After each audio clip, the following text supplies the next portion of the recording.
Hello. I'm here. I'm alive. I made it. I know I'm late. It's okay. I'm late to everything. I'm actually not, but I don't even know if anybody's on. So let me check.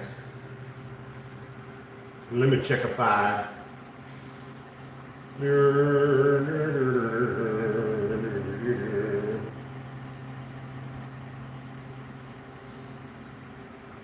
All right, Coolio.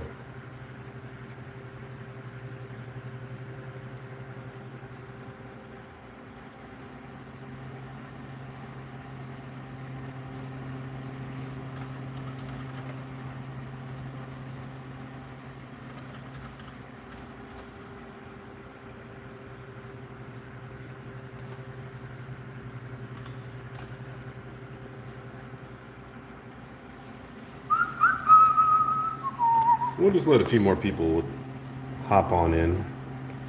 I'm just getting my camera situation situated.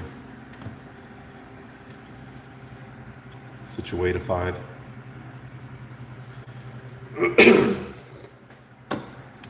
I have a few theories for how I'd like to do this, but we'll experiment together. I've only done one other live stream directly from the phone, so this will be interesting. At some point, I fully expect that someone will be bringing me some coffee soon, so that'll be nice. So, today is about painting and sculpting, and I'll get into as much of both as I can. This will probably end up requiring a second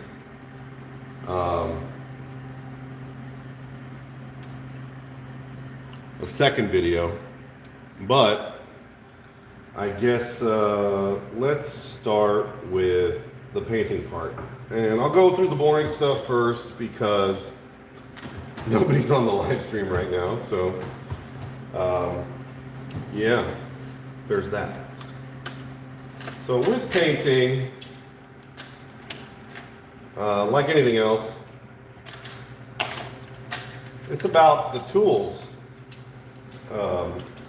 At first, anyway, you gotta make sure you got the right tools, and you gotta know how to use the tools.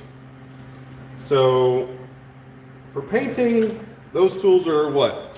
Paint, right? And brushes. Lots and lots of brushes. So most of these, hey, come here. Most of these all have a very specific purpose. There's nothing that says you can't use them as tools for something else. I mean, you can, this is a nice big puffy round brush. You can use it for blending, which I think is more what it's originally intended for. But if you feel like you want to use this for dry brushing, which I've seen a lot of people do, you can use it for that. But yeah, this type of brush, something with a round end. You might also see a version of this that's very flat, but has that curved edge like that, and that's called a filbert. But these big, thick, round-ended brushes are usually a type of blending brush. Then you've got floppy, soft hair brushes, synthetic brushes. So think about these. You'll see these a lot used with, these are more like watercolor brushes, because they can hold a lot of moisture and lay down globs of paint in very large streaks. So, but when they're soft hair brushes like this, they're going to be usually for watercolor. Now oils, the thing about oils and the thing about acrylics, unlike watercolor, is watercolor is a pigment, basically a dried pigment. You can get it in tubes with a carrier, but in general, because it can be broken down or diluted with water, it's typically going to be very, very transparent It's going to go down very fluid, unlike oils and acrylics, which if you get them out of the tube, say something like, like this, you're probably familiar with these. These are real thick blobs of paint. I mean, I could turn this out upside down, it's not going to come out.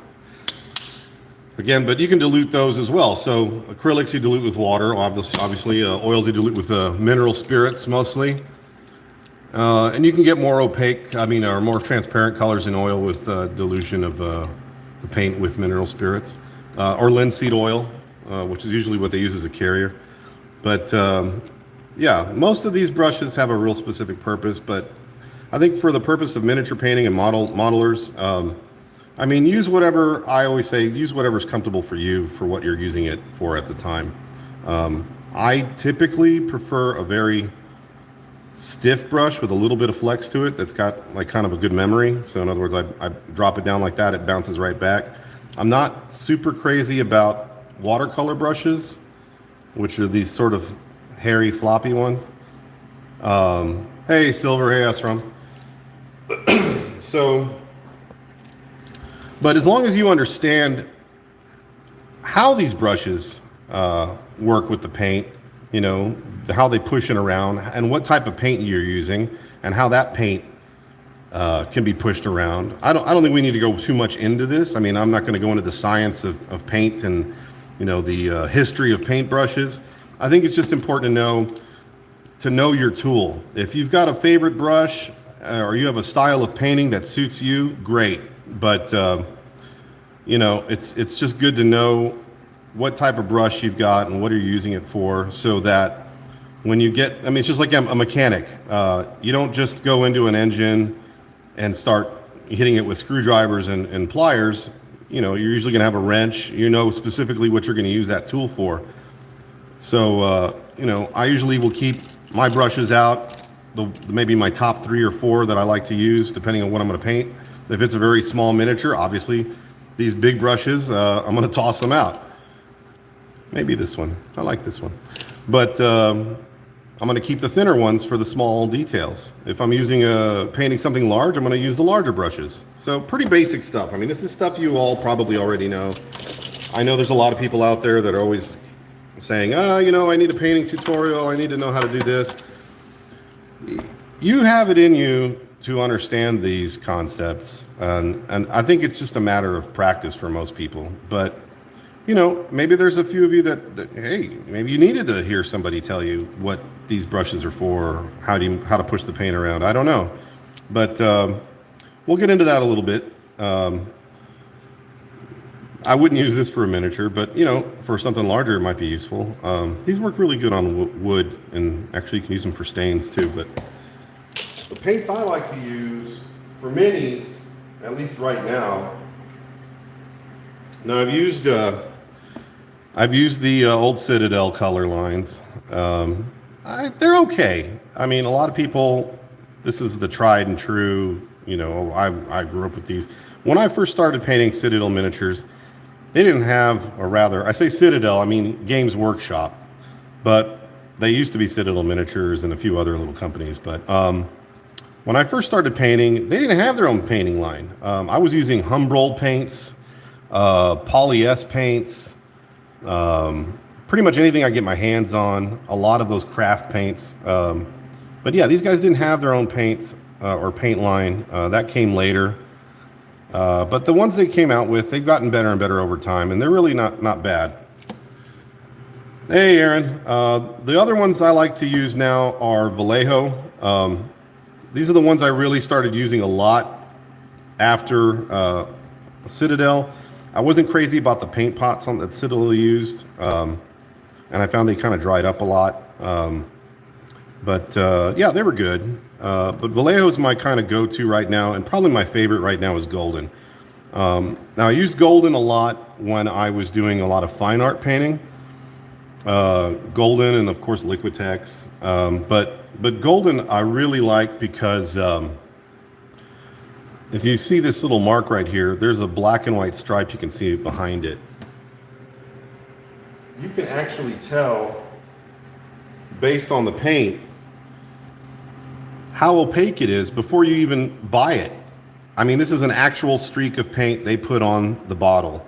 So what you see on the bottle is what you're gonna get inside the bottle.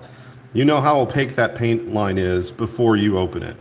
So black and white, they put a little streak of the paint over it, and then you've got, and I really like that. Now, I hadn't really played around with their liquid line too much, but I've been using it lately, and I gotta say, I really like it. It's got a high amount of pigmentation, good coverage. It thins very easily without losing too much of the color. If you've ever used really cheap paints with a low pigment count, and you watered it down, you basically ended up with like paint soup. It waters down way too much. You lose a lot of that pigmentation.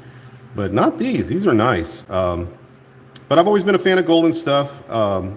I think they've been around since around the 70s or 80s. I forget which, but I'd say they're among the younger brands. But I mean, obviously not as young as these guys. But these are not made for miniature painting. They're not specifically anyway. But I use them for miniature painting and model painting, and I really like them. Some people, you know, the old school modelers like to still use a lot of enamels, which are more of an oil base. And you know, there's a lot of pluses to using those too. But I think for the most part, for the people who are watching this that are mostly kit bashers, mostly miniature painters, I mean, you guys have kind of you do a variety of different things. For people who like to scratch build and build their own things, acrylics seem to be the way to go. But yeah, so the other thing I'm going to probably cover today, if I have some time, is a little bit of sculpting. And there is a lot of stuff you can sculpt with. And I use pretty much everything. Now these all have their uses, and they have their sort of upsides and downsides. So Epoxy Sculpt. I see a lot of folks that like to lean on Epoxy Sculpt. There's another brand, I forget what it's called. I had a big old bucket of it, but Epoxy Sculpt is it's good. It's a two-part. You've got these things basically lined up in two different schools. So you've got your polymer clays like this, and I've got some Fimo laying around here somewhere. I just don't know where it is. And you've got Sculpey. I'd say for miniatures and models in general, Sculpey and Fimo kind of go hand in hand. I'll just tell you right now, and I know there's some folks that are going to disagree with me. The firm stuff is the way to go. The firm Sculpey, it's a pain to knead and work and get to a workable kind of consistency, but once you do, it really, really, really holds its detail. I'm not saying the soft stuff doesn't. I guess it just depends on how you like to work it. This is, I mean, you can see I'm pressing into this. The firm stuff, you wouldn't even be able to press this in so easily. Keeping it at a kind of a, you know, average room temperature, 75 to maybe around 70, 75 degrees is probably the best workable temperature for me anyway. But yeah, polymer clays, they're just, you know, they're not an air dry clay. They're a clay you're gonna use and then bake to harden or cure. So these are fun. The other ones are going to be epoxy or sort of catalyst driven two-part sculpting materials like milliput, like I've got here. This one's a super fine and a standard, and this is really, when these two are, it's just really the coarseness or the grain of the putty. The super fine is really nice for something that's yeah, golden's pretty cool. The superfine is gonna be the, let's say if you wanted to fix a porcelain cup. If you want that really smooth finish, I think a lot of doll makers like this one for repairs and things. This one's a little more rough, but for the average miniature repair or sculpt, it's pretty good. If you want something that doesn't have a lot of texture to it and it's got a very fine kind of finish to it, this stuff's pretty good. Green stuff, very different. Milliput is almost like a clay-like consistency when you're using it. Green stuff, it's like working with bubble gum. And I'll cut this open and we'll play around with this here in a little bit before the video's out. But green stuff, another 2-part epoxy. I got this one that you have to be careful with this when you buy it. So if you notice, this one's actually separated between the blue and yellow. Most of these strips and the way they used to come back in the day, you might even see some really old ones that are still in sausage rolls where they have the yellow in the middle and the blue on the outside. Absolutely awful. But you might occasionally see some that are connected in the middle. My preference is that they are not, because you're really just losing that material anyway. If you can get the stuff that's separated, do that, because you end up having to remove that section where they're touching, and it just becomes sort of like a piece of crust in the middle of the putty. So you end up having to kind of separate it out, because if you don't and you just squish them together and you leave those parts that are connected, what you end up with is a little lumpy ball full of granular chunks, and that's going to show through on everything you build. So you don't want that. But yeah, this stuff's pretty awesome. Yellow and blue, you mix the catalyst together. I believe the blue is the catalyst. So the more blue, the darker it is, the more firm it's going to be, and I think the quicker it'll cure. You mix a little more yellow, and it gets a little bit lighter green, a little bit more workable, and it dries a little slower. But it's really tricky with this. I mean, you just kind of get used to it. I wish I could tell you exact increments of time, but you really just sort of have to get used to it. It cleans very well. You can remove fingerprints pretty easily with like everything from nose grease to sweat to water. I mean, I'll let the user decide what to use for that. But it's very workable. The only thing about this is it doesn't hold sharp edges very well. So if you'd like to do a lot of like clean, sharp edges, this ends up with something that becomes very gummy and sort of globular and bulbous. It's great for organic things like people, humans, clothes, anything round that has like soft edges. But if you want to put something, all right, Silver, see you later. If you want to do something that's got a lot more rigidity and holds an edge better, like say if you want to make a sword or a piece of machinery, you can actually take this, mix it with this. So you separate it and make a little ball of that.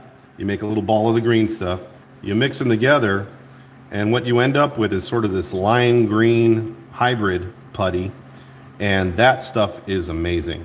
I like to roll it out in sheets and then draw on it, and you can cut out sword blades and all kinds of stuff. If you need something that's got a real sharp edge to it, you mix these two together. So that's fun. Epoxy Sculpt. It's okay. To me, the results, I mean, I've got a little guy started in Epoxy Sculpt. It's we'll get to this later. But he's all Epoxy Sculpt, and I mean, this stuff, it dries hard as a rock. It's awesome. For finer details, I mean, I've seen people get some really good details out of it. I'm not a super big fan of it. I've used it for 5-inch figures and bigger. This is probably the smallest figure I've ever done with Epoxy Sculpt, and this one's probably looks like about 3 inches. So yeah, I mean, it's okay. I use it mostly to build things up. It's a lot cheaper, to me anyway, than say the green stuff or the Milliput. And it's, since I've already got this one open, this is what it looks like. It's got sort of a clayish consistency. It's sort of gummy. It's got a texture to it. But yeah, you can work it and sculpt it and smooth it pretty well. No, once you're used to this and these, this just isn't as good to me. But it's okay. It's okay. And in a pinch, I would use it. It doesn't have a lot of that flexibility. See that? How I just bent it? That's okay. I meant to do that. I wanted to get them straighter. But yeah, you know, see how it just kind of snapped? It gets real brittle. So what I would probably do is I'd go back over it. So this leads to my last thing on the sculpting, and then we'll get to the painting again. The other thing about sculpting is when you're sculpting something, oh yeah, almost forgot. Foam clay. So this stuff, I love this stuff. This is something I just started using recently. I don't know how to describe it, but I mean, it's an air dry clay. It's not a clay. It's basically an air dry sort of wet foam. It starts out kind of sticky, bubblegummy almost. I wouldn't even say bubblegum. How would I describe it? It's like working with marshmallow. It literally is like a real gooey marshmallow.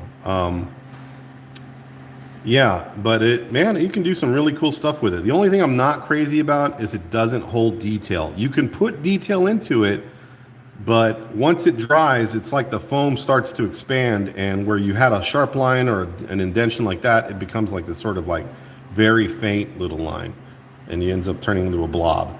So you really have to dig into it for it to hold detail, and even then, the best way to get detail on this stuff is to sort of build it up with very thin strands to like get the textures that you want. You really you can press into it and put some detail in that way, but once it starts to dry and expand, you lose a lot of that. Otherwise, this stuff's freaking awesome. What I've done in the past is build an armature with, and I've shown you guys in other videos. You build an armature with EVA foam. You can do it with other materials, but I mean, I figured this stuff sticks to the EVA foam so well. It seemed like the best thing to do. And then you build your figure off of that. Very cool stuff. And you get a lot. I mean, this is like $20 for this enormous 500 grain. I don't know what you call it, but it's basically like a 2-pounder. So speaking of armatures, you can use aluminum, more aluminum. This is just some steel wire.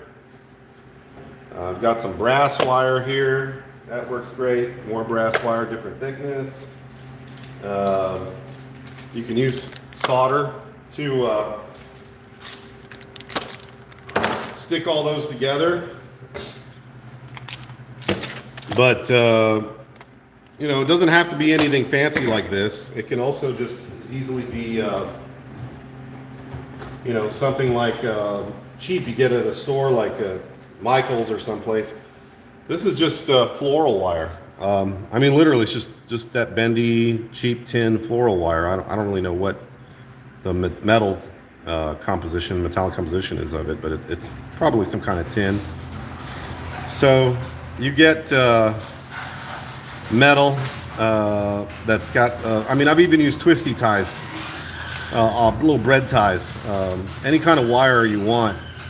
Although I would say if it's something really thin that doesn't have a lot of stiffness to it, that won't hold its shape real well, you might have to twist it to get it to hold its form. Give me one sec. I just gonna take a quickie coffee break.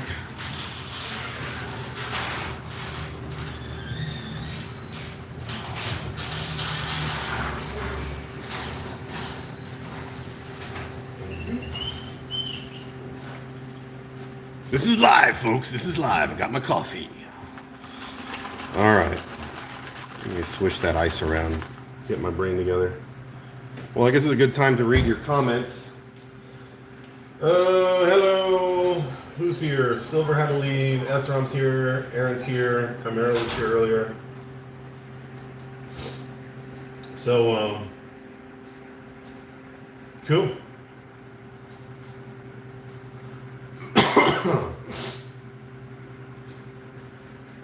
All right, so now that I'm caffeinated,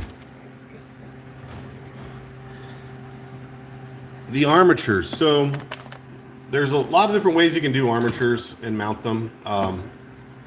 Obviously, you can build a little wooden block like this, This is literally 2 pieces of wood with a bolt through it, and I'm just using that bolt with a wing nut. Let me show you here. See that? And what I've done is I wedged my wire in a loop into the 2 pieces of wood and just clamped it down. And that holds my armature in place, and I can build off of that. I didn't solder any pieces on him. I literally just, I think I made one big loop and sort of bent it in place, and then I put the arms through like this with another. This might actually be one enormous loop all the way to his head. I don't really remember. It's been a while. So you can do something like that. That's one way. For something smaller, I mean, for larger stuff, this is the way to go.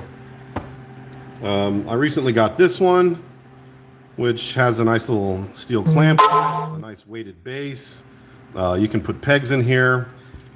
This is the type of tool you'd probably use for jewelry sculpting or jewelry crafting if you use a lot of wax carvers, because you can put these pegs in here and it will hold them in place. For you that do any kind of welding and have used a table for holding stuff in place while you weld, it's kind of similar to that. Yeah, I love this thing. I'm going to probably use this on a few miniatures here in a little bit. Not today, but at least not for this video, but soon. You can also use things like this to hold pieces in place. This is for soldering, but you know, I think most modelers are familiar with this type of tool. I wouldn't say this is what you'd sculpt the miniature off of directly, but it really helps if you're working on something really small like a head. Some people prefer to use other things for that. My favorite, and probably the first material I ever used for sculpting a miniature, is just cork. Champagne cork, I have found, is the best. It's got the most density, and it's very compressed, and you can slice it into nice thick, and also it has the perfect size for a miniature base. So you can kind of gauge how big that mini is going to be on that base by using the cork. Wine cork's fine too, but I don't know why. Just champagne cork seems to be the way to go. It just has very large, has this natural little handle you can grip it with while you're sculpting. And what I would normally do is use this. This is brass wire, or this thinner wire, a thicker wire. Cut a loop, you wedge it into place. What I learned later is that unless this is super flat or you have something underneath it, the green stuff or the material you're sculpting with will tend to dig into the cork, and when you pull it out, you'll have little cork chunks on the bottom of their feet. If that's not something you want, I usually put a piece of styrene on top, cut 2 holes in it, little drill holes, and then put the wire through that so that I've got a nice flat surface for the feet to sit on. I've seen another guy who's a professional sculptor who uses a lot of Fimo. He uses brass wire that he solders together.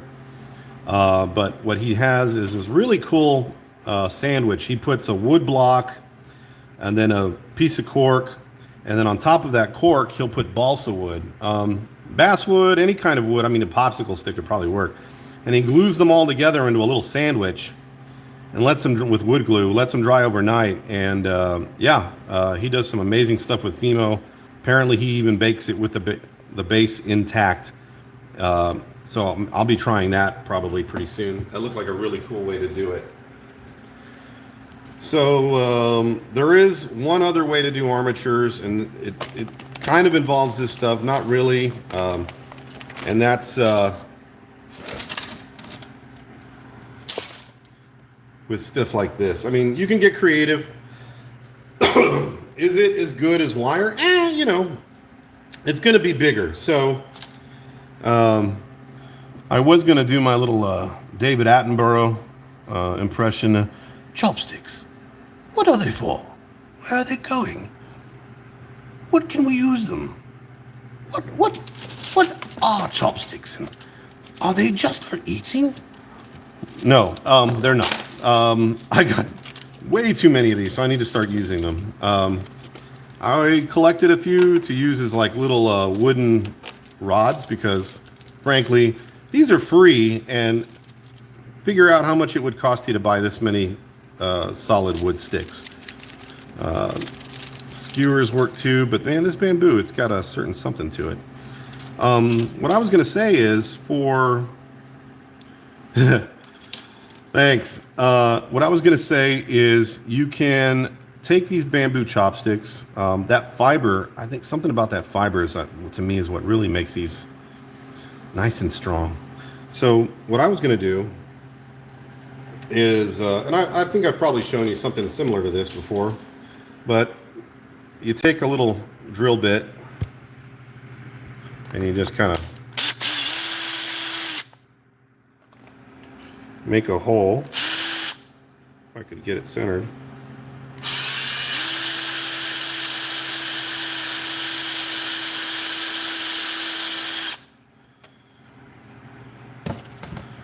You can make an armature for a pretty large figure by drilling a hole in some chopsticks with a very small, it doesn't have to be with a drill. Only a professional. No, I'm no professional, but I know my way around a drill. But if you're feeling kind of less confident with a power tool, you can certainly use a pin vise to drill a hole in this.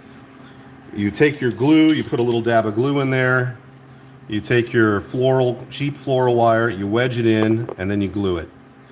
And then you snip off a piece about maybe that long, drill another hole in another piece of chopstick, and it doesn't have to be the square part. I would probably cut these into really small pieces. And what you end up with is two chopsticks, or two pieces of wooden dowel, really, connected by a wire. So what you do is you just keep building that up, and what you end up with is, like, say this would be your leg. Now you have a bendable leg. So that's your knee joint. If you really want to go crazy and add a third piece in there for the knee and another piece for that so you can really go bend it out, do it, whatever. But you can build your arm joints that way. Your feet. I'm basically going to make an entire chopstick skeleton. I don't know how much, I don't think we've got a lot of time to do that today, but maybe that'll be a separate video. But I still need to build out that geisha that I promised for the Silver's challenge for a samurai. I'm going to build her whole skeleton out of the chopsticks. I know, ironic, right? So that's it for the sculpting section of this. I might do actual sculpting. I want to get back to the painting now. So, yes, I love you guys. I will waste materials for you. It's not a waste. It's kind of informative, right? So it's for a purpose. A porpoise. So here's a little piece of wood. I think we'll try this first. So, and I'm going to end up using this later. But so this is and I talked about this in one of the other videos. This is HDPE number 2. This is the high density polyethylene. This seems to be the plastic that a lot of you guys have the most issues with. That I'm imagining you probably would like the most. Help with trying to figure out how to keep the paint on. We'll dig into that here in a little bit.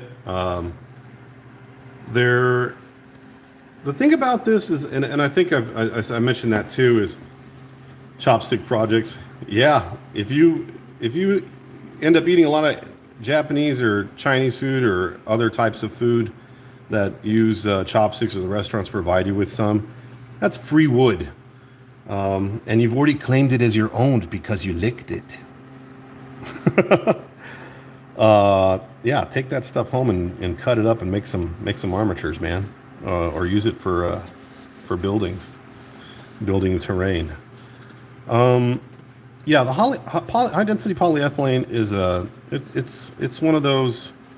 It's like the bane of a creative model builder, only because it doesn't like the glue, it doesn't like the paint, but unfortunately it comes in all these delicious shapes that are just so much fun to play with. So you gotta use it. I mean, you look at this thing. It's gorgeous. So for paint, I think probably the biggest thing for paint is surface preparation. We already kind of briefly discussed the brushes. I didn't really like show you how to use each brush. I'm not going to show you how to use each brush. I can tell you there are a lot of different brushes out there. They range in price. I mean, this is all stuff you probably know, so you're probably, well, thanks for nothing. No, I mean, the thing is, you've got synthetic hair, you've got hog bristle hair, which is a natural hair, but very, coarse, loose. You've got the Kolinsky brushes, which are usually sable. They're synthetic sable now. If you're not into torturing those poor sables, get yourself the synthetic stuff. There are also other types of hairs. If you're one of those folks that cares about, animals and animal cruelty, there are a lot of natural hair brushes that are supposedly, I don't know this for a fact, but supposedly what they call humanely taken off the animal. I don't know if they give them a warm bath and tell them nice words before they shave them. I have no idea. But there's, what was the one? There was black fox, I think was one, or black squirrel. There's ox hair, horse hair. I even heard of camel hair brushes a long time ago. I think those are extremely coarse though.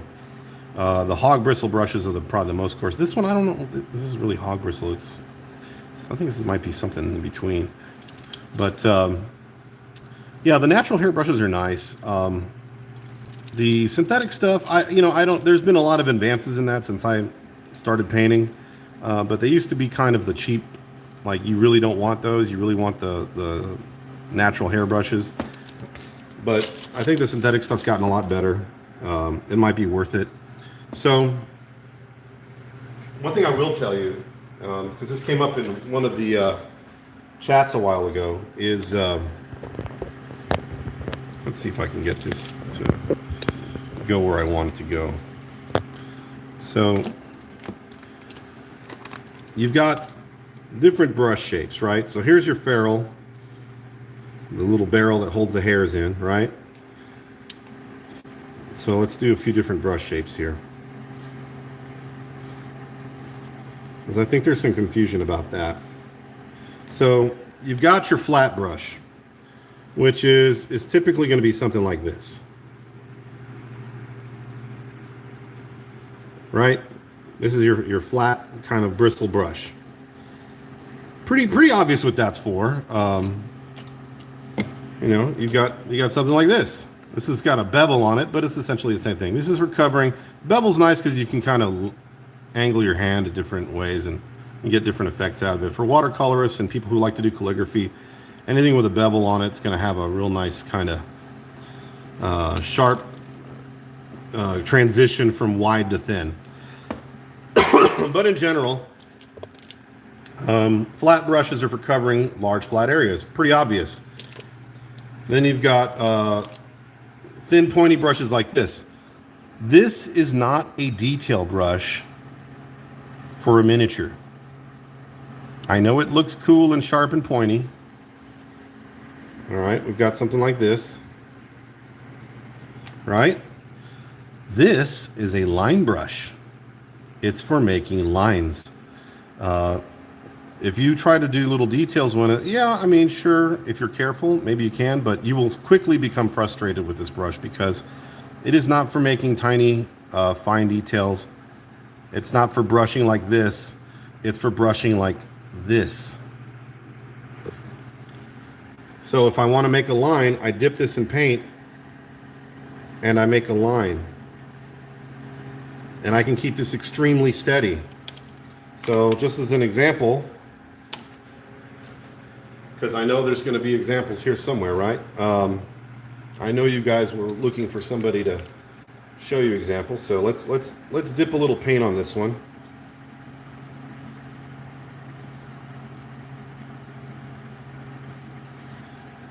This brush is for doing things like, long consistent lines. Probably needs a little bit more water. But I think you get the idea. That's why this tip is so ideal. Is you can do long lines. Ah, here we go. Now this is a nice wet paint. You can do long lines of straight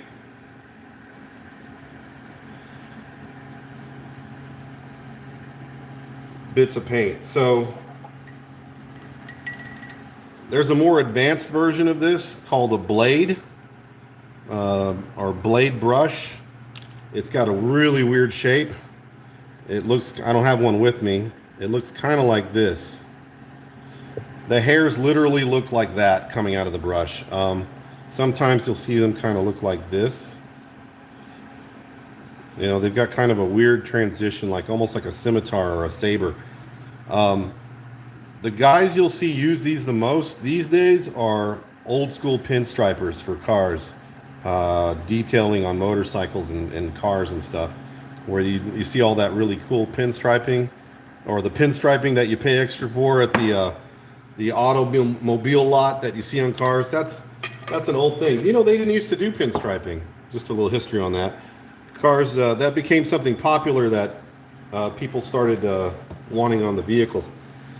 So yeah, for pinstriping in long thin lines, these blade brushes are for that. They do make versions with long handles, like for painters, but the ones these guys, the pinstriper guys I'm talking about, they're literally like little plastic handles, probably no bigger than this, and they just hold them in their hand, and they've got this long blade. They dip it in their enamel paint, and they just draw it all the way across. Amazing work if you ever see somebody do it live. No, what you really want for painting details is something that's short, fat,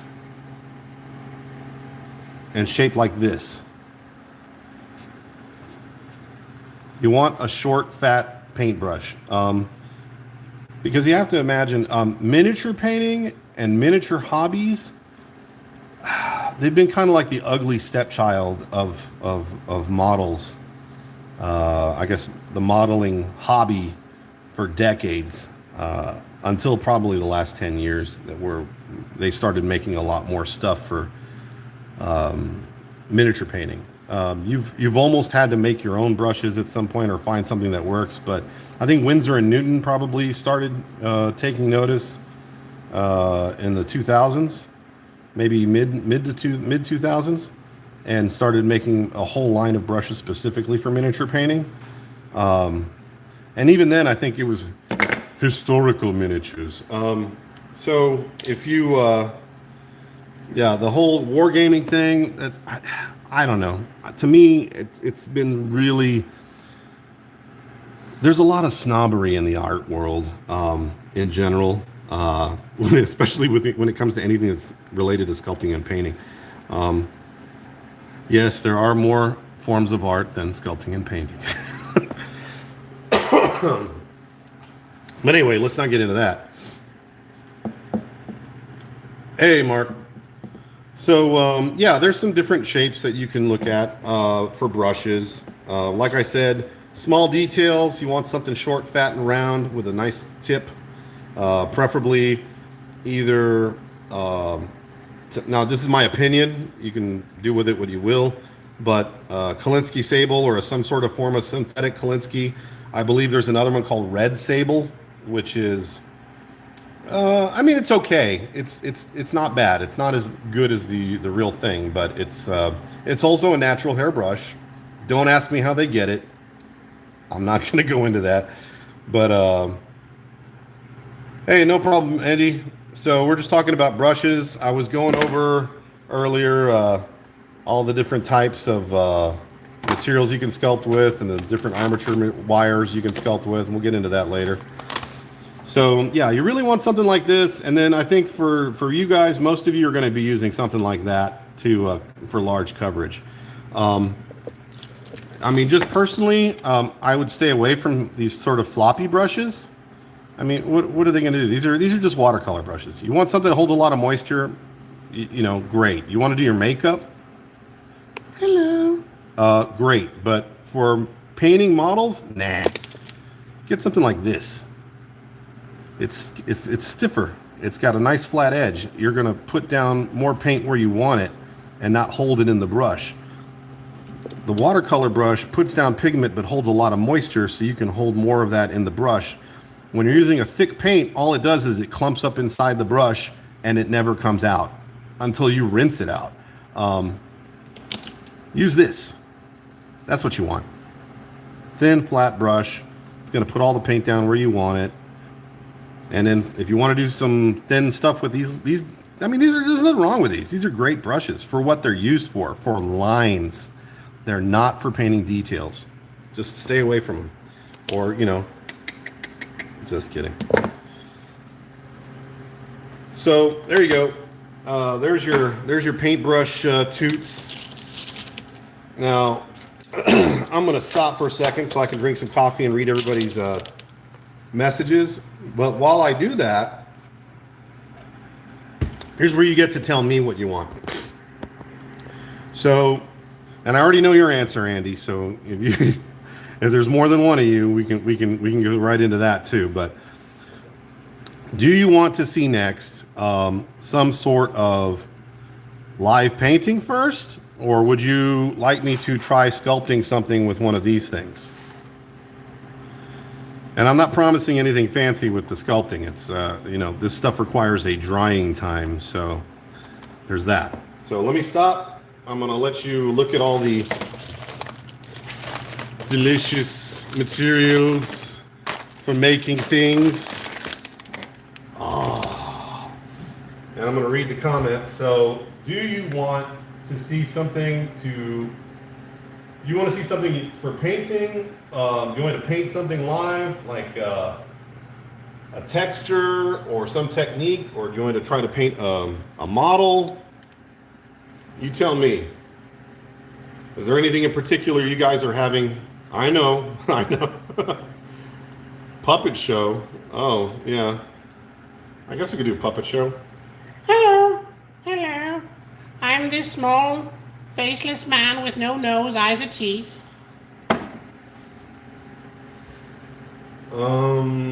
Puppet show. No puppets. No puppets for you. Eat your pudding. So let's go with, let's see. So it's sculpting or painting. Sculpting or painting. I have 47 to 53. I will give you till 49 to decide. That's about a minute. So you want to see sculpting? Type sculpting. You want to see painting? Type painting. I'm going to drink coffee.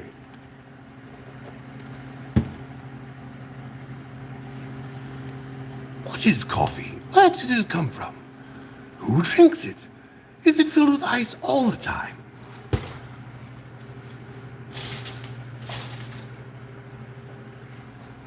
The humble cock.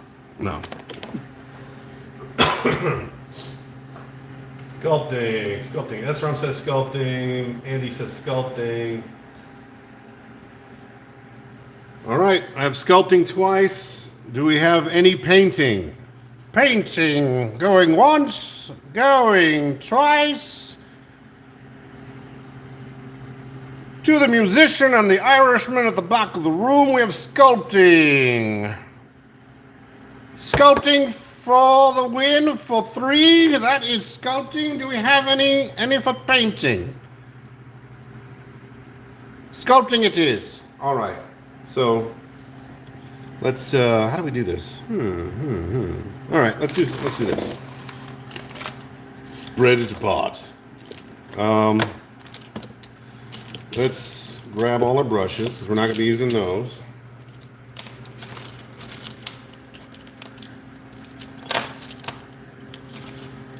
Put all the brushes in the brushes drawer.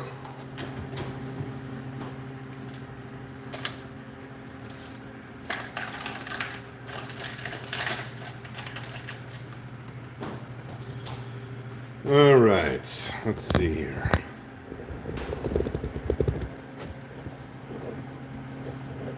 Let me see if I can work out some kind of sculpting rig of some kind.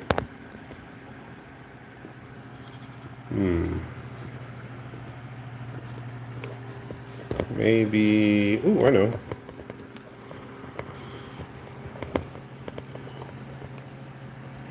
That might be good. Let me see if I can get it closer. Ooh, okay.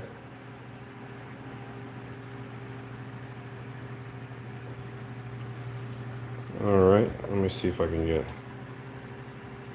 I think that's pretty good. So I gotta stay right up in here, huh? About over here. How about over here? Yeah, this might be better. Alright, so been a while since I've sculpted to something really teeny tiny.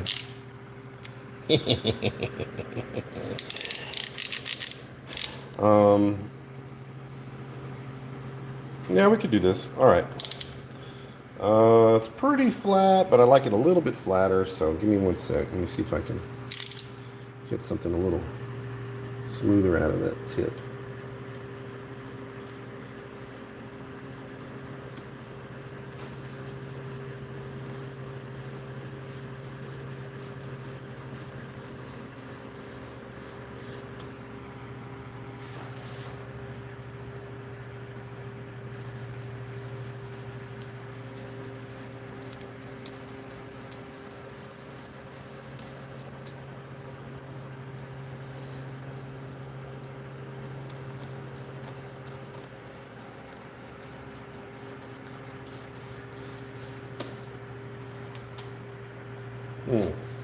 Well, that's been a disaster. I can't seem to...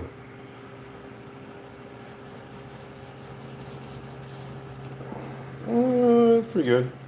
A little bit more.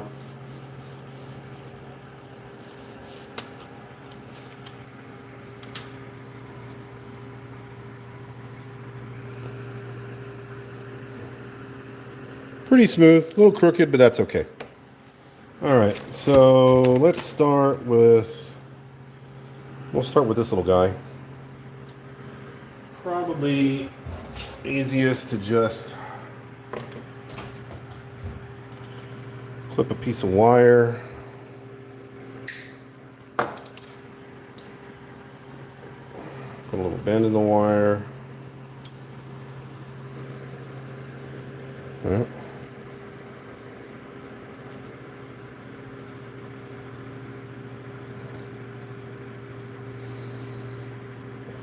Sometimes you can just twist yourself a little head in there, but I'm not going to do a head. Let's just do, this will be the torso. We'll do the head separate. I'll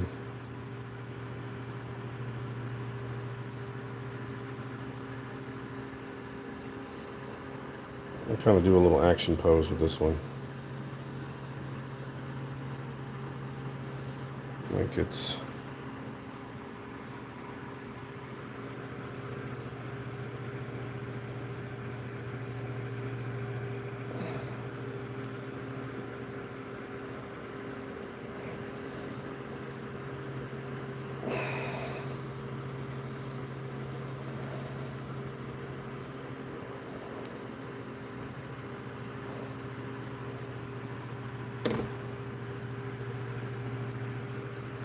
I have to go this way.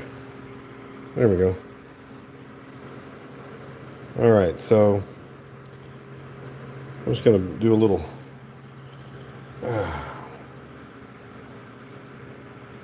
I'm not liking this. Hold on.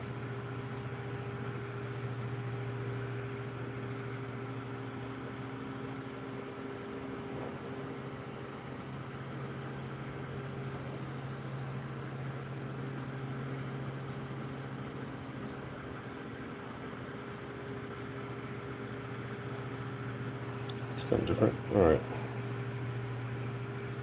So I like to put the cork a little bit further back, not dead center, mainly because there's nothing usually behind them, just their heels, but the front you're going to have feet, and you never know if you want to put something else there. So kind of slightly off center. I'll usually grab a pair of pliers to kind of help me push it in, because stuff's pretty stiff. Sometimes you can cut an angle into the wire to sharpen it.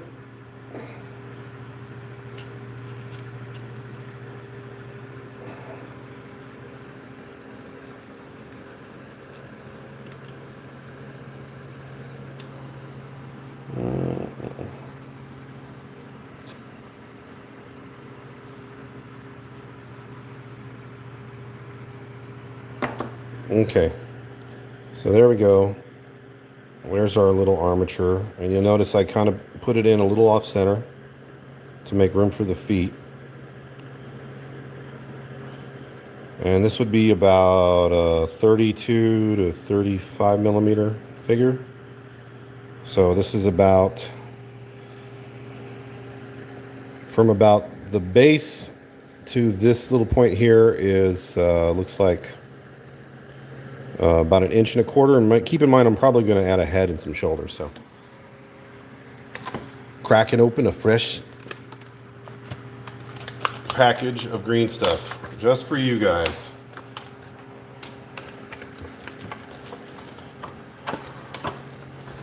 Whoa. Look at that. Ah, it's gorgeous.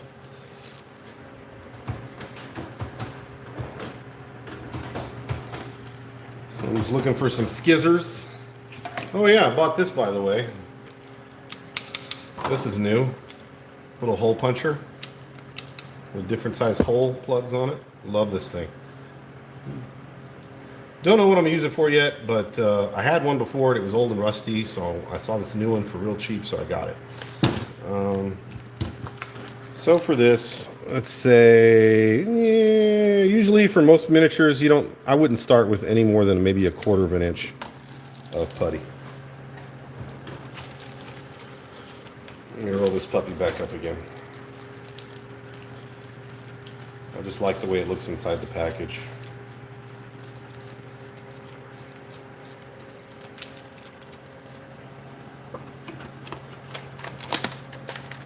Oh, so sexy. All right. So let's peel the plastic away. We got your yellow, we got your blue. Oh yeah, this is good green stuff. It's already nice and soft. Yeah, I'm digging this. So yeah. Just excuse me for a minute. I'm gonna be alone with my green stuff for a little bit. Yeah, no, I like you too. No, green's my favorite color. What? Oh, we're still on the... Oh. Just kidding, I'm back. All right, little ball. Not quite mixed in yet, so... It's still got a lot of yellow left, so a little bit of mixing. Meanwhile, back at the farm, let's...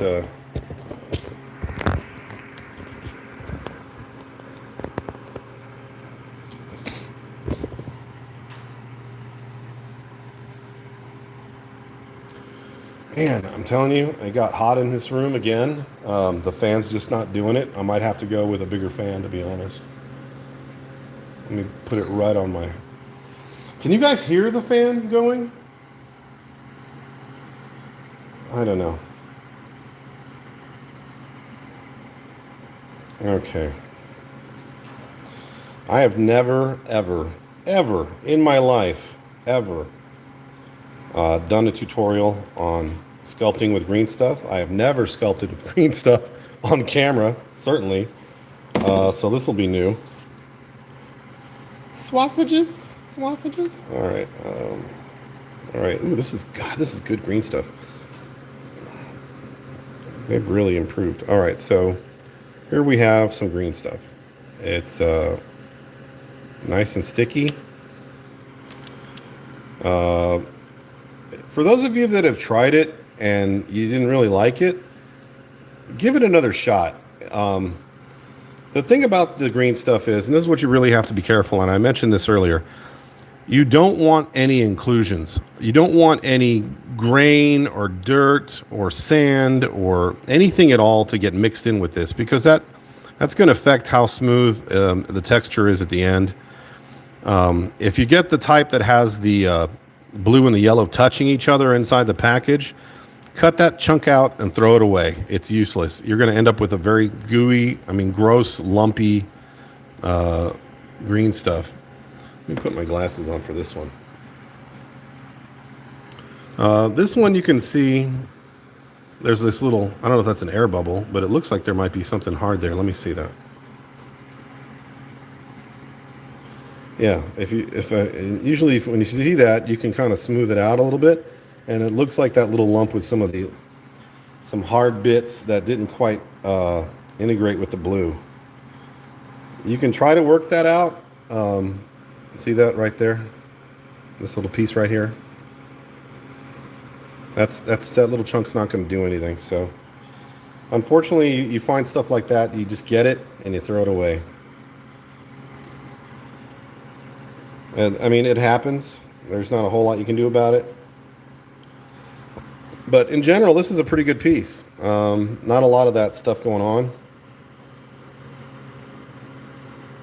Looks like the yellow has a little bit more trouble than the blue on this one. And I think if I were going to be sculpting this for sale, that would be a real issue, is those little inclusions. You don't want stuff like that showing up in the model. See, like here's another piece. These little pieces that aren't blending in, they're going to end up being little rocks. You don't want that stuff showing up in the end result either. It just doesn't look good. And it just ruins it. But for this, I think we're okay. All right, so I've got this worked up pretty good. I think we can kind of start sculpting it. I usually like to start with the torso.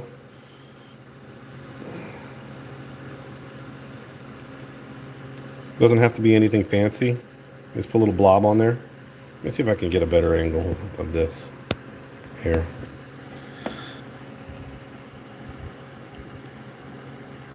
If you're curious what I am smoothing out this piece with, most of this stuff can be done with your fingers at this point.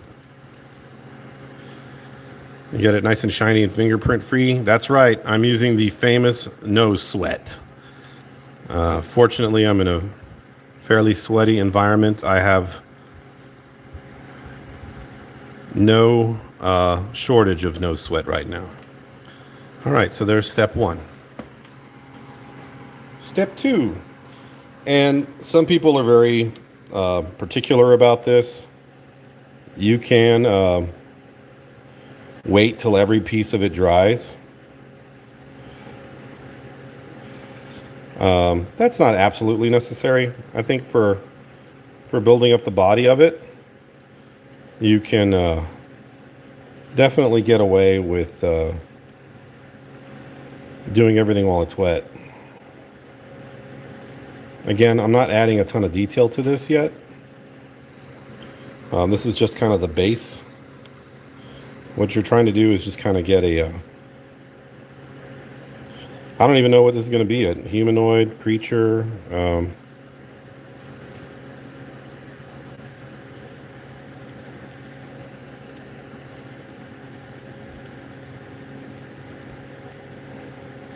Once you get into these little nooks and crannies, like in between the legs, that's when you probably need a tool, but I can get to that. I can work it later. I've still got some working time on this. In fact, I probably have enough green stuff to do 2 models, so there might be some waste here.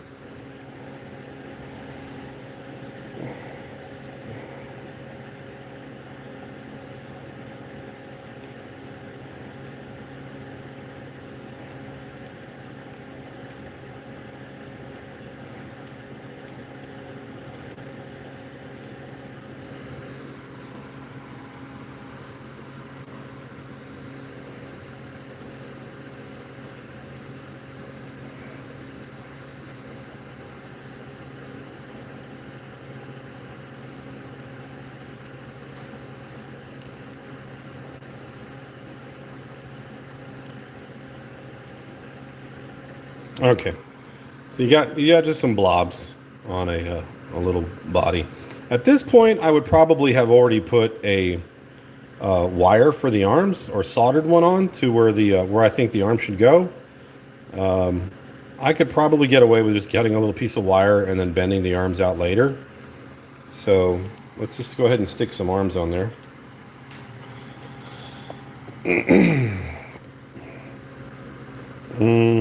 That looks good.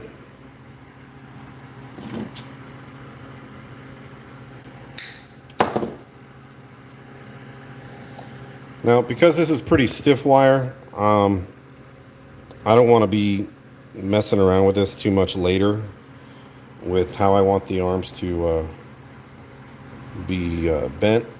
I probably could have gone with some less stiff wire, but oh well, here I am.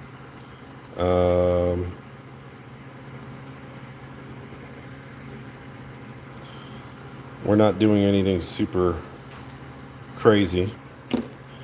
So now I've bent my shoulder pieces.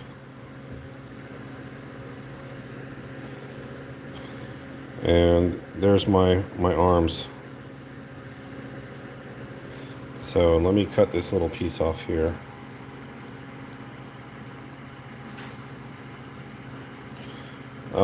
There's nothing wrong necessarily with using a stiff wire. I mean, you might want a very stiff wire at first, but I think for my money, a wire that is a little bit more forgiving and flexible.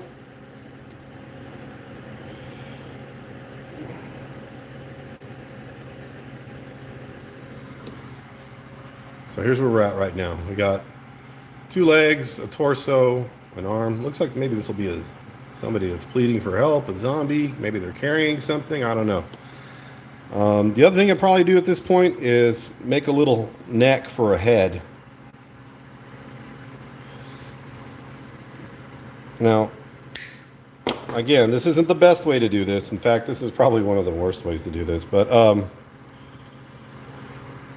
you can add your stuff later. You can fix a lot of this stuff later.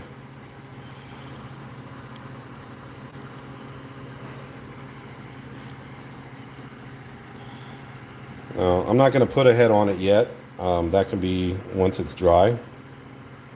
What I'm doing right now is I just added a little pole at where I'm going to put the head on. You can see it's kind of exposed. I'm going to put this little piece on the back here to kind of hold that in place.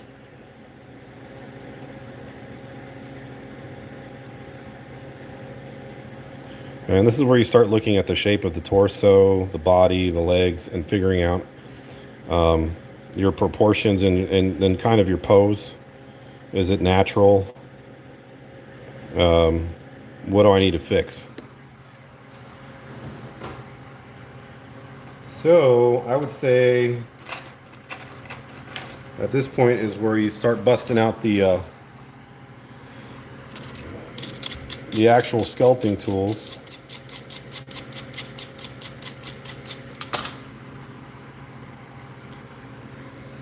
Like this one. This is just a little spade. Give you an idea how big that is. I like this one. Now what I'm going to do is just kind of start shaping this leg out, smoothing out some of these areas that I'm not really crazy about. And what I might do is smooth some of this down to the see, that's what I hate, doing the arms like that. They just get flopped over. It becomes a pain until it hardens. I'm smoothing some of the green stuff down to the base because this will give me something to attach the feet to later.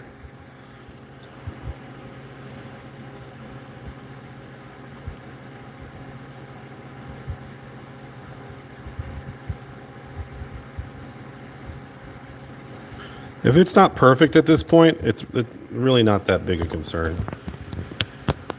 Move this over so you can see more of what I'm doing. There we go. All you're really wanting to do, like I said, you want the stuff to stick to the armature, so you have something to build up on later. And you want to kind of, you don't want to put a ton of detail. I don't think necessarily. You can. I mean, that's up to you. But for my part, I'll usually just get some of the basics out.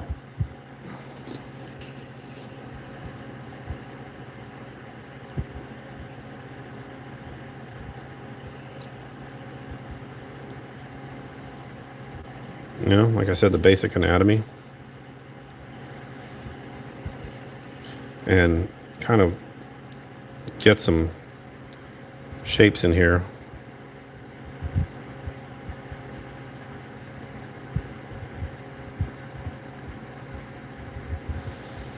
It doesn't look like a whole lot right now. But like I said, it's not meant to. Probably should have made one of these before the video last night at some point, so we could already be at a point where you guys can see something, but that's okay. You'll live. I'll make another video, don't worry.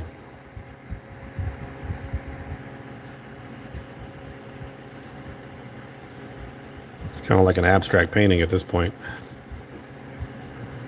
There we go.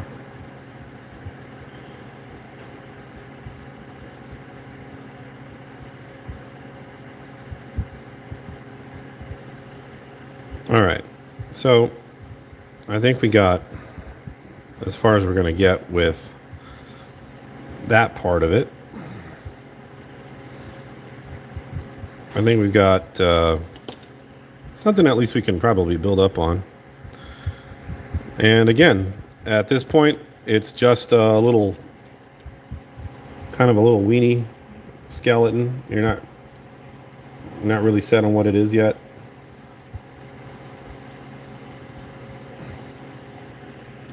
You just kind of, I mean, it could be a male, it could be a female, you never know. Long legs, so, a giraffe person? I don't know. All right, so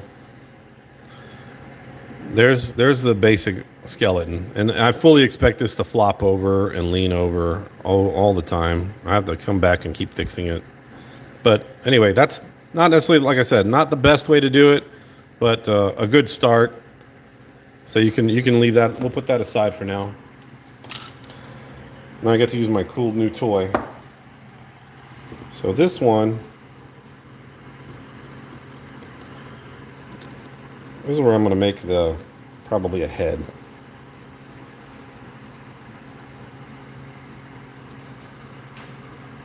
And I'm going to give myself a pretty good amount of wire because see, about that long. Looks like about 1.5 inches. The reason I want to do that, and I think I'm going to put it near the edge because that'll give me a little bit more freedom. Let's put that right about there. Okay, so there we have just a, and it doesn't have to be this type of thing. You can put it in a vise. You can wedge it in a piece of cork. I used to put it in cork all the time. If you drink a lot of wine or champagne, that's a good way to go. If you work at a restaurant or a bar or know someone who does, don't be embarrassed to ask. All right, so what I would do, take a little piece like this, about this big. Let's measure it. Is it head sized? Kind of big for this guy, but that's okay.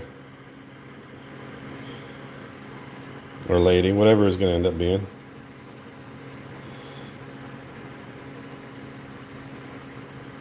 And if this thing leans over too much, yeah, like I said, I probably should have put something stiffer in there, but I'll figure it out. Anyway, so we got your little piece here.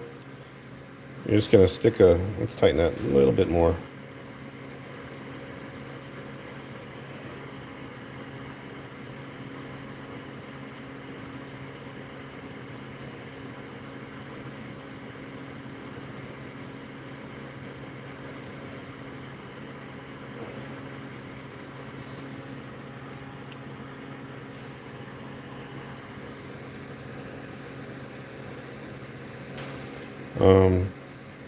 I usually find a teardrop shape is a pretty good way to start.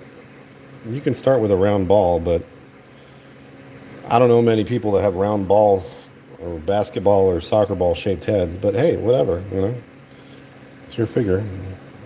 Do what you want. Pretty upside down egg shape is a good way to go. If you've ever seen any sketching tutorials. So something like that. Pretty much the same shape all the way around. You can use the same tool for this one. I don't know if I can zoom in on that a little bit more. So Andy, you were kind of already doing this with your tiki dolls, tiki heads. This is just kind of like on a smaller scale. But what you would do is you're basically just working out where all the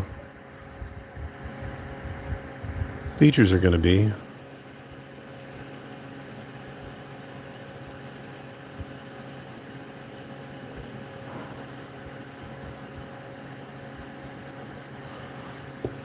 Whoops, off camera. There we go. Sorry. I don't know if this thing will focus. Focus. Focus. Might be time to invest in a really nice camera. Who knows, right? But I think you guys are getting the idea. There's the nose.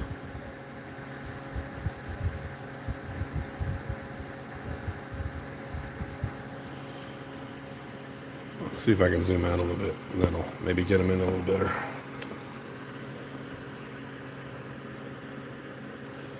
I don't know. Let's see if you can see this. You guys make that out? A little bit better?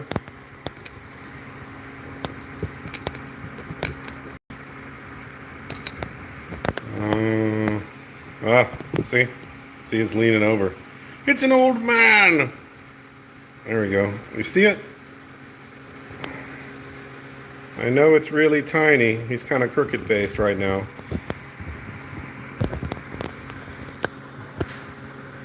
So, remember, make sure your armatures have a good, solid skeleton to keep this from happening. You don't want this to happen.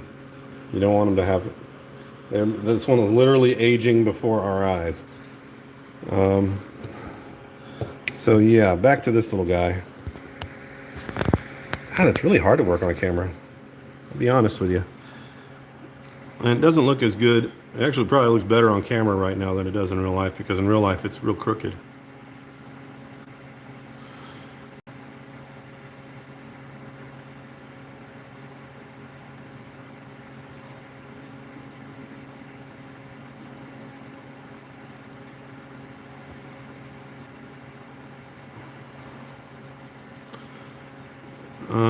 Not gonna.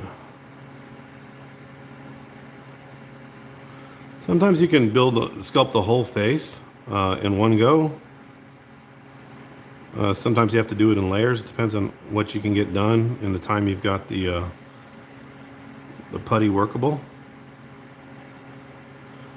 I'm doing this really, I mean, this is not probably the best way for me to even sculpt this, because what I'm doing right now is I'm sculpting from almost a foot away with my glasses on, and I can barely see what I'm doing. And I'm on the camera on top of that, so it just makes it even harder.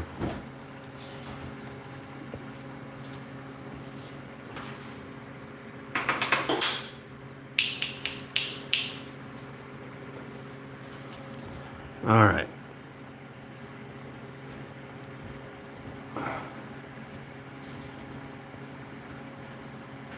I might have to get some of those cool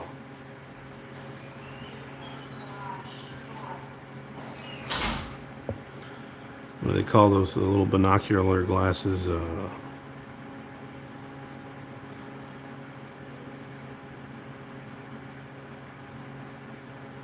Like, for instance, you see the See where the head is right now?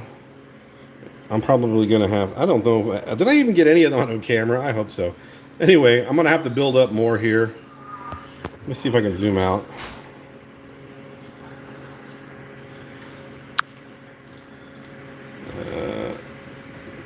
Can you see any of the detail? Let me zoom out. Maybe I can just, oh, I hate this thing. How do I do this? There we go. Wonder if I do this. Let me try it something here.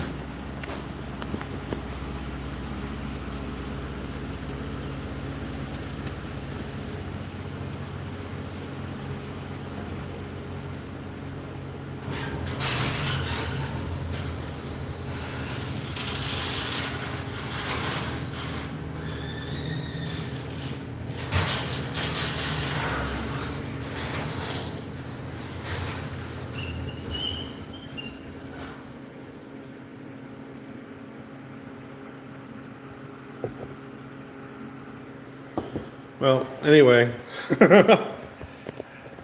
probably not the most ideal setup for sculpting extremely tiny figures, but you know, just to give you an idea, here's our sloucher again, slouching away.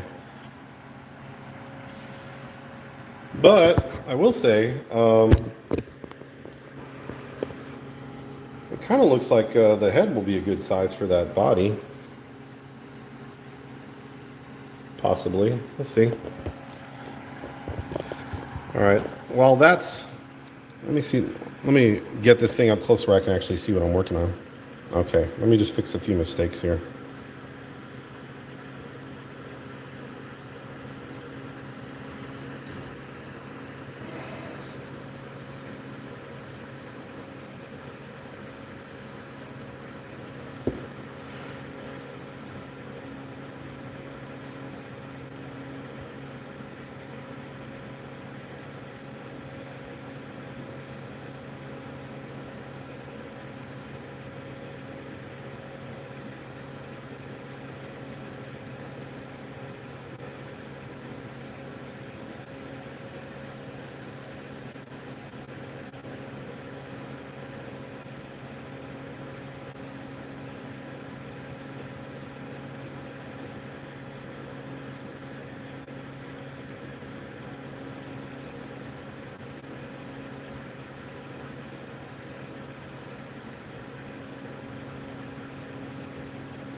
All right, you can see that there are some, I don't know if you can make it out.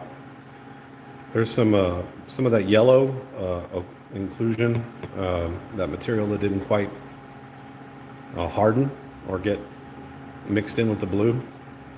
So that would be a problem. You'd never be able to cast this. There would be something wrong with it. It's on your left, the right eye of the figure.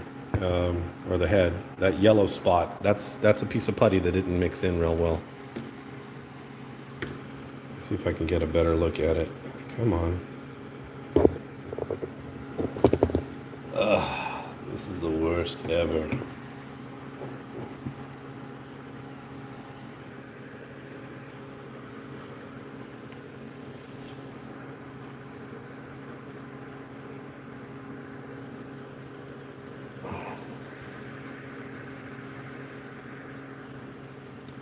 All right.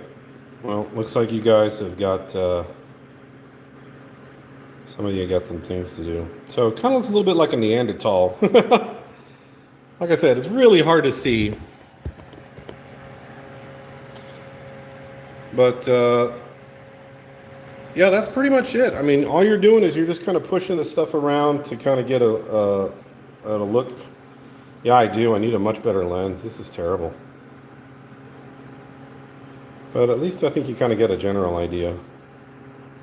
This is how you make a figure. Like I said, this can be worked out a lot more. It's got a lot of work left to do. This is only maybe, what, 30 minutes worth of work? Some people take days, even weeks to finish a figure. So this is kind of going fast. But, you know, I think that at least gives you kind of like a rough idea how these things work out. The other thing you'd work on later is the jawline. God, what a terrible focus it has. You'd start working on the jawline.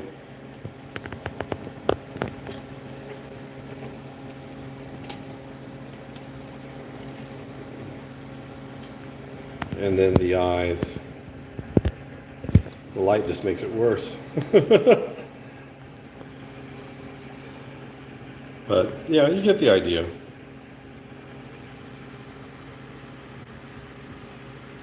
Put the ears on the side. You know, you're going to do all those things separately.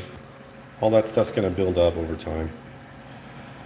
I'm going to put another piece of putty on this little...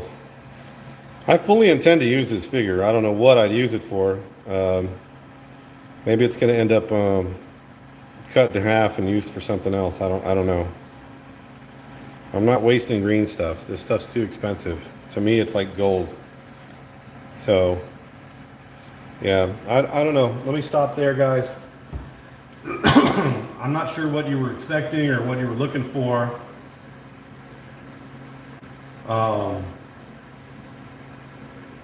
Who's Matt Dixon? Matt Dixon is taking you to court? What? Oh, God. Jesus. You're hilarious, Darth. You're hilarious. Let's see what's going on. Darth is on here. All right, guys. Is there anything about the green stuff or the putty? Let's put this little thing in the middle. Or sculpting in general. I mean, I guess I don't really have anything specific. I didn't really, like I said, I didn't plan like a curriculum. Just like I said in the Instagram message, I promise nothing. I guarantee nothing, I think is what I said. Yeah, is there anything in particular you wanted to know? Like the workability, the work time, any tips? Whatever you want to know is I'm cool. I think probably you were expecting something a bit more refined and finished. You came to the wrong place if that's what you were looking for.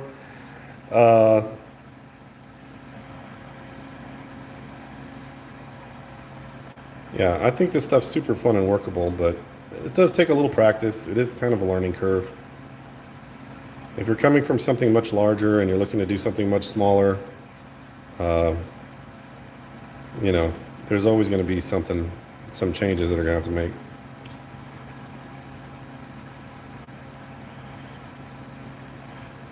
But yeah, I think that first bit of putty I had,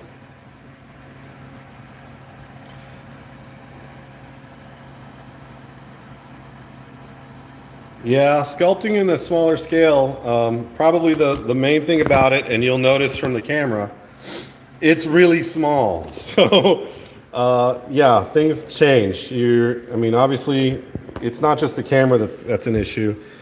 You're having to focus your eyes a lot harder on a lot of very small details. The fun thing is you can get away with a lot too.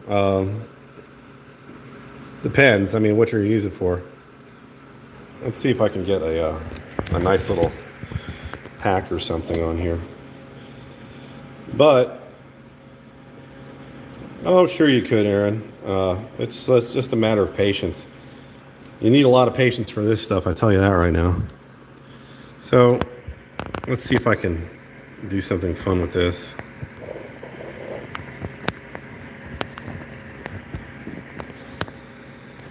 Okay. One thing you can make is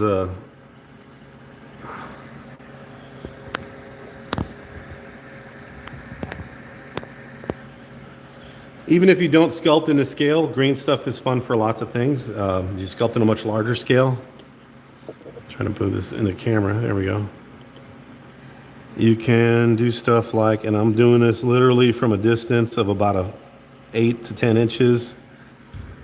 And I can't even see what I'm working on, to be honest, but you can do things like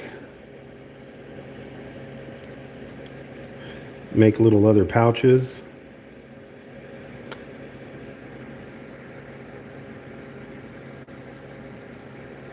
For your little D&D figures or your G.I. Joes.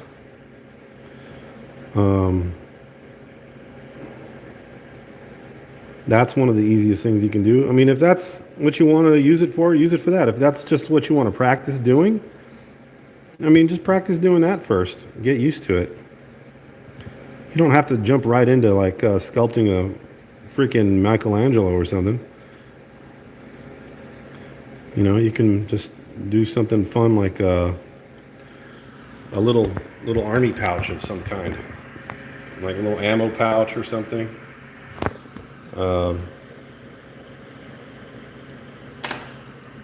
Put some nose grease on that. Smooth it out. Where'd it go? There it is. You know, another easy thing to make is a. All right, later, Andy. That's probably one of the easiest things to make in the world.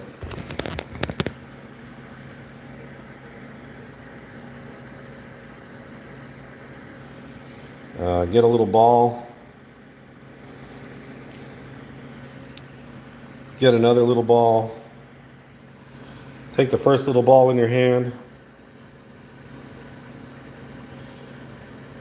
Put the second ball on top of it.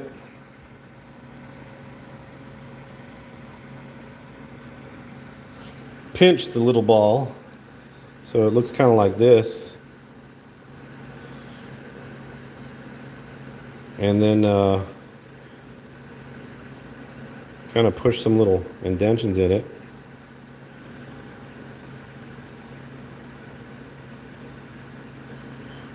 And you do this, and what you end up with is kind of like a little pouch, like a little magic powder pouch or something. And then you, once this dries, you can tie a little string around it and put it on your figure, and it looks like a little pouch. Man, I cannot focus on these at all. Oh well, that's a shame.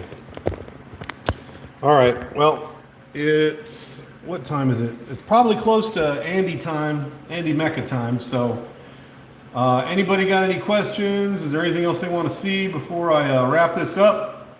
Did you want to see anything with more painting or anything else? Anything at all? Now's the time to speak.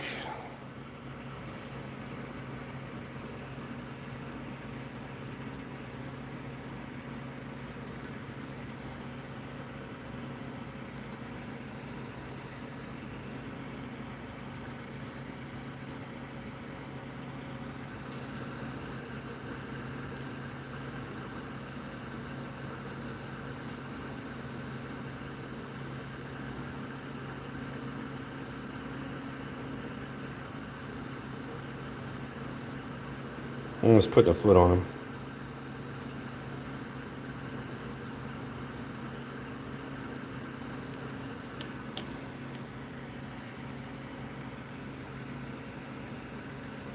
I usually start with little duck feet and then slice them up later so I can shape them the way I want.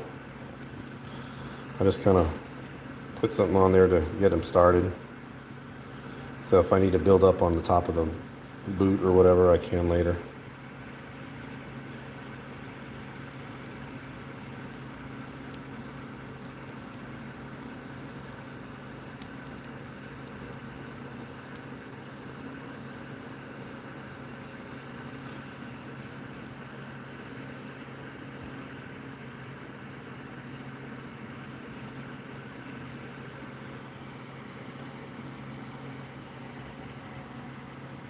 All right, so there's some little feet.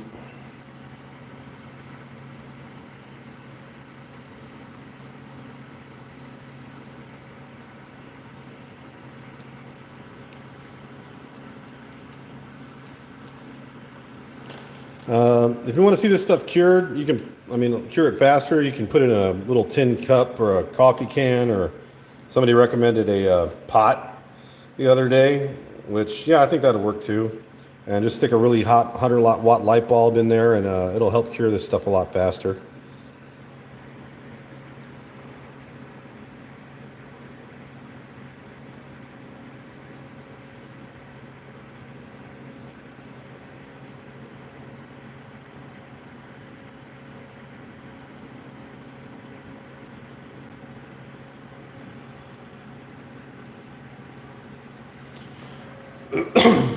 Okay. Low temperature. Well, bake the cork. Oh, yeah. So on the cork, well, these are not for baking. This is a 2-part epoxy resin. However, if you're going to use Super Sculpey or Fimo with the same type of armature setup, yeah, the cork at a, like, say, I wouldn't go any higher than 120.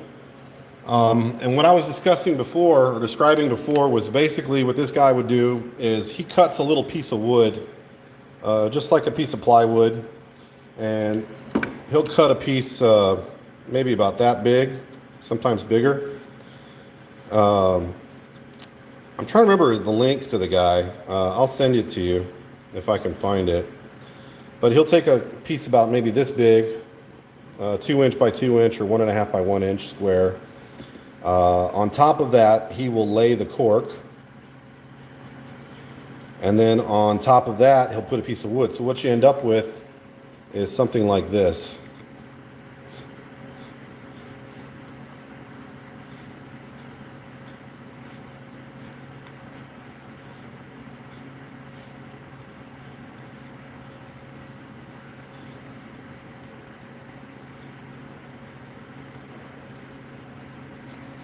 So he'll put a piece of wood, then the cork, and then on top, that layer will be a thin piece of either balsa wood or some other type of thin, smooth wood.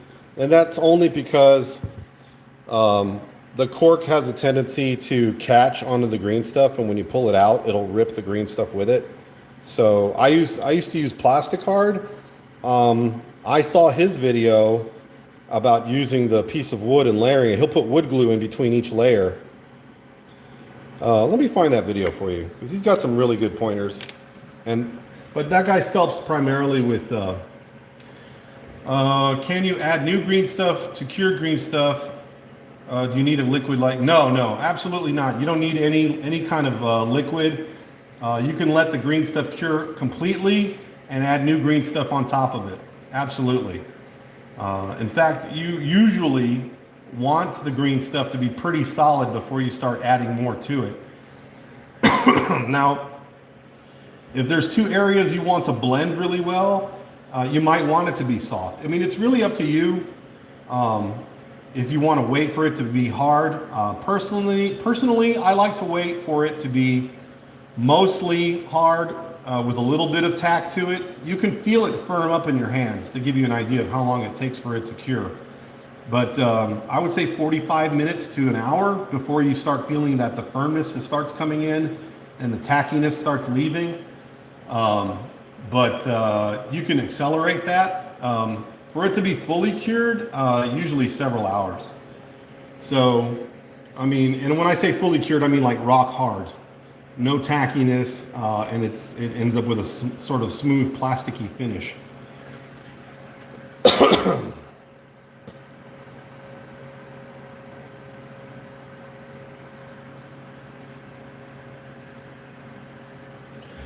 So, yeah, you can, and what I was saying earlier, Darth, too, is you can take the green stuff. I should have done that, actually. Do I have any left? No, I don't have any green stuff left. But Darth, you can take some of this green stuff, make a ball. If you've got some milliput laying around, get some milliput, make a ball of that. take the two balls together and squish them together, and what you end up with is kind of a very lime green. I wouldn't say it's quite as lime green as this, obviously, but it's pretty lime green. And that's kind of a Milliput green stuff hybrid putty. And what that does is you get the plasticity and the tackiness and the smoothness of the green stuff, because if you've used Milliput, it's very clay-like, like almost like a paste. But when you mix it with the green stuff, it picks up those qualities. But in turn, the green stuff picks up a lot of the qualities of the Milliput, and that is that it can hold a very sharp edge. It can be sanded or filed down, and it has like a very... You end up with a very rigid material at the end to make like knives out of, or computer parts, or, you know, not real ones, but it will make it easier for you to make things that look mechanical and have sharp, rigid edges. Whereas with the green stuff, it's very difficult to do that. I mean, if you look at it, it's very gummy, very gummy. And even as it dries, no matter how much of a sharp edge you try to put on it, it'll swell up. So, I mean, just to give you another drawing impression, if I do a piece of green stuff and I cut it, and again, this is kind of like, I mean, I can literally cut it with a blade and give it an edge that sharp, but once it dries, it'll kind of look like this. It's not going to maintain that sharp edge. That's just the way it is.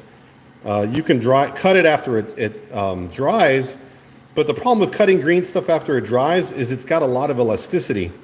So when you cut it, that piece that you've cut, the thinner it is, and even if it's just you're cutting a sharp edge, it's very hard to get a clean edge. It's very hard to sand smooth to a hard, rigid edge because of that softness and that plasticity it's got.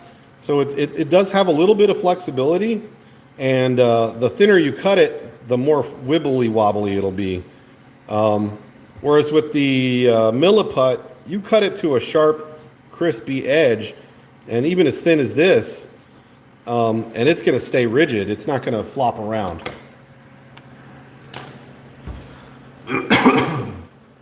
All right, it's 2:48. Anybody got any other questions? I know a lot of you guys were all about looking at paint, but I saw 3 people say they wanted sculpting. Everybody else said sculpting. So that's what I ended up doing, is mostly sculpting. If you go back to the beginning of the video, I do talk about some things that have to do with paint and paint brushes. You know, maybe I'll put a poll up or something, like I did last time. I don't have enough viewers or subscribers to do an actual community poll, because I don't have a community. So, yeah, I don't know.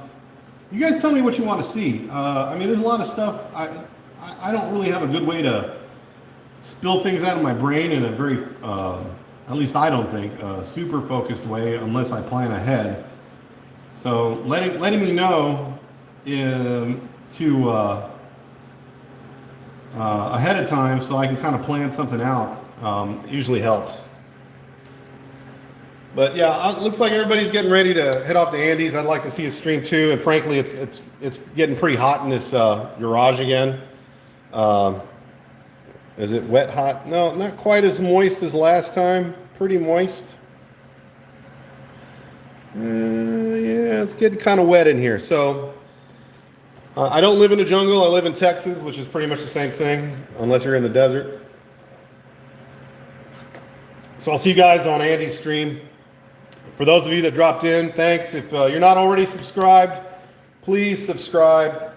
Please like the button down underneath the screen. Yeah, just hit the like button, subscribe if you haven't already, and I'll catch you guys later. And you know, if you come up with anything, you can always send me an Instagram message, email me, text me. I'm probably going to start focusing a lot of videos on my new game and sculpting some little figures for that. So at least until the OMC challenge starts getting closer, then I'll be working on the robots again. So I'll be cutting out bots for a while and working on the beasts. We'll talk to you later. Thanks for dropping in. See you guys later. Do, do, do, do, do, do. Do, do, do, do, do.